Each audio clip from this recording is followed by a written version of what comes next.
Today's topic is industry. I want to tell you one thing that you all are familiar about the industry. हम सभी जानते हैं, industry का नाम सुने हैं और जानते भी हैं इंडस्ट्री के बारे में, लेकिन इंडस्ट्री का एक्चुअल मीनिंग क्या है उसे हम बता रहे हैं. Industry refers to an activity. In this activity raw materials are converted into useful products. It means industry is a place where raw materials are converted into useful products or finished goods, you can say.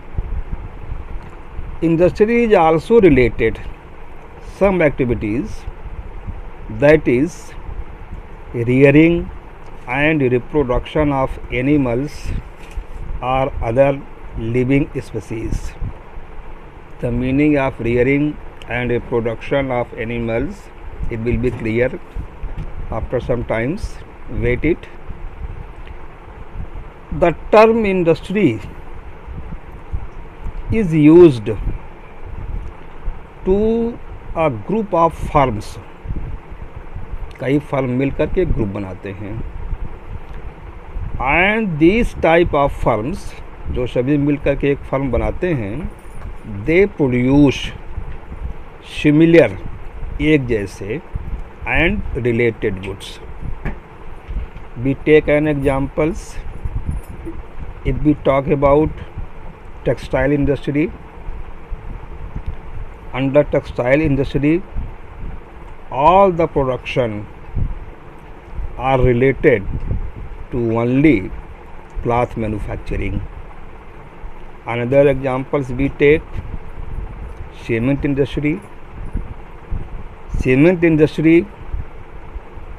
refers all the firms, all the units under the cement industry only manufactures cement.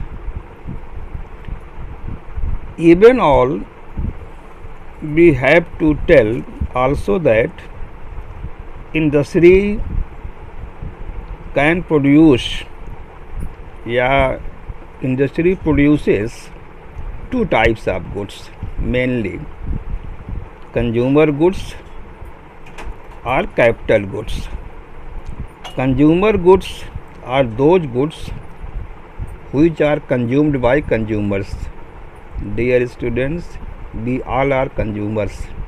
Whatever we use, consume from markets, it is consumer goods.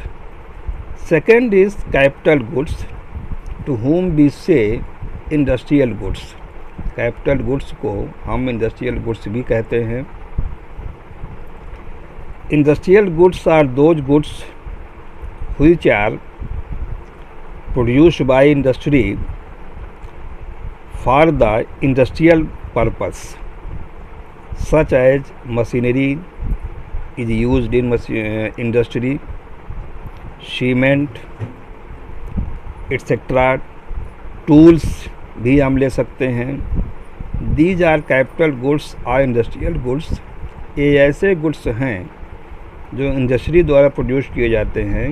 इनका use industrial manufacturing में होता है. हमारी इंडस्ट्रियां बहुत सी लगी हुई हैं. जैसे हम एग्जांपल लेते हैं मोबाइल इंडस्ट्री की, तो जो भी मशीन और टूल्स, इक्विपमेंट्स की ज़रूरत पड़ती है, मोबाइल इंडस्ट्री को हम रॉ मटेरियल के रूप में प्रोवाइड करते हैं. नेक्स्ट वी टेक एग्जांपल्स, जैसे ऑटोमोबाइल्स कंपनी है, इंडस्ट्री है, जहाँ पर bikes, motor bikes, cars, means 2 wheelers and 4 wheelers are manufactured. In this company they use machinery, equipment tools and other related goods which are especially related with the industry. Without this, industry cannot run properly. जैसे हमने example दिया, automobile company है, industry है, इसका काम two wheelers, four wheelers, bike, motor cars, what ever vehicles they are producing, so they require machines, tools, equipment. Okay, now we come on. Industry can be divided into three groups. The first is primary industry, second is secondary industry, and third is tertiary industry. Beta, primary industry we are going to discuss. It includes all those industries which are involved, which are engaged with the extraction of natural resources. Extraction of natural resources का मतलब ये होता है अर्थ के अंदर जो चीज़ें हैं उससे डिग करके, खोद करके निकालना, जैसे मिनरल्स है, डायमंड्स है, कोल है। तो इन सब एक्टिविटीज़ में जो इंडस्ट्री इन्वॉल्व रहता है उसको हम कहते हैं प्राइमरी इंडस्ट्री। दूसरा और भी है, primary industry includes reproduction of living species. हम लिविंग स्पीसीज़ से अदर स्पीसीज़ को रिप्रोड्यूस करते हैं। जैसे इसका मेन एग्जांपल्स है पोल्ट्री फार्म, भी हम आगे देखेंगे। Now primary industry can be categorised into two parts, that is extractive industry and genetic industry. I already explained you about the extractive industries. Even I am revising it again, that it involves only extraction of something from natural resources, such as minerals from earth, fish from rivers and seas, timbers from forests, etc.